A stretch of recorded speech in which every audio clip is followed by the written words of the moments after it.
Good morning. I'm a state certified instructor. I'm going to talk about the skills you need to learn how to drive. Let's go ahead and get right into it. Number one, you've got to adjust your seat properly when you get into the car. I've seen a lot of beginning drivers, teens and adults, who don't properly adjust the seat.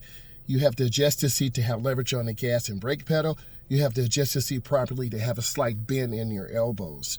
Number two, check your surroundings. A lot of times people will come up on us. We're getting gas, we're checking air pressure, fluids are leaking from the car. You as a beginning driver or any driver, when you come out in the morning, you need to look around your car, under your car for gasoline leaking, oil leaking, nails in your tire. So when you get in the car and you start driving, you're not disappointed saying, oh my God, I got a flat tire and I have to change it. That's the worst feeling to have when you get on the road or on the expressway and you're driving down to Metro Chicago and you got to change your tire.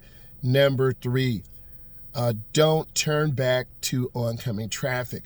A lot of beginning drivers turn in the wrong lane. They turn too shallow. They turn too wide. And if you oversteer as a beginning driver, you're going to have a negative outcome. And no one wants to be in a negative outcome situation where you're in the wrong lane, cars are cutting you off, and you get cut off by a semi. Number four, running the car on empty heats up the fuel pump. And if you heat up the fuel pump, you're going to end up costing yourself hundreds, if not thousands of dollars. So don't run your car on E. Make sure you have adequate gas to get where you're going. And when you get to about a fourth of a tank, ding, ding, ding, you need to start thinking to get to the gas station immediately. Next, the speedometer tells you how fast you're going. A lot of new drivers, beginning drivers, I'm going to look down, they stare at speedometer. And if you're staring at the speedometer, and I know you see my eyes, you're going to end up cutting off a car, running lights, or drifting out of your lane. It is a skill that you will eventually gain. It won't happen in the beginning of your driving process. But don't look down, aim high, look ahead. Next, arrows indicate which way your blinker's flashing. Up is for a right. You'll hear it make a clicking sound. Down is for a left. You'll hear it make a clicking sound. A lot of beginning drivers turn on the wrong blinker. I know you're saying to yourself, what? Yes. If I tell you to make a right turn, which is up, you turn on the wrong turn signal, confusing other drivers. And if you confuse other drivers, you're going to have a crash and then you will fail. So this is timely and is very important. The gas icon with an arrow, that will tell you what side the gas tank is on. In this vehicle, the arrow's pointing to my right. So when I pull up to the gas pump, I shall pull up with the pump on my right side. I can't tell you how many adults and teens I've driven have no idea where the gas pump is. This is embarrassing and dangerous. Why?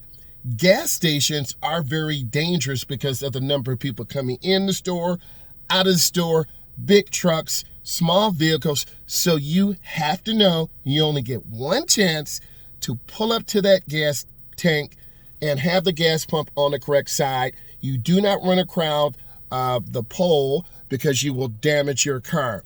Next, hazard lights. It is a triangle that you will push. This lets us know as drivers there's a hazard. The driver has pulled over to the side. The car could be overheating. You could have a flat tire. Some type of hazard is going on.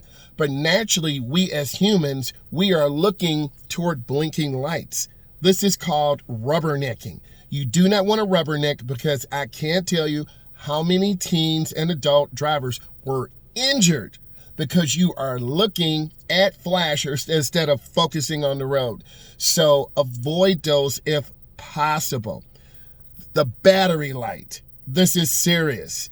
Many times drivers leave lights on in the car, headlights on, radio on when you come up in the morning to get to work, to get to school.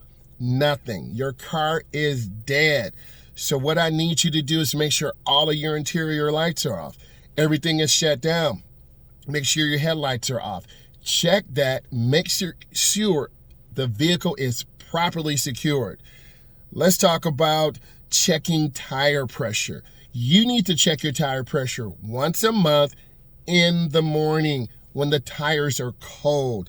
As you drive, heat and air expand. You will get an incorrect reading, and if you get an incorrect reading, the number one reason why beginning drivers, teens, young adults have a flat tires because of improper inflation. If this brought you value and you learned something today, subscribe to my channel. I'm a state certified driving instructor. I appreciate you. Bye.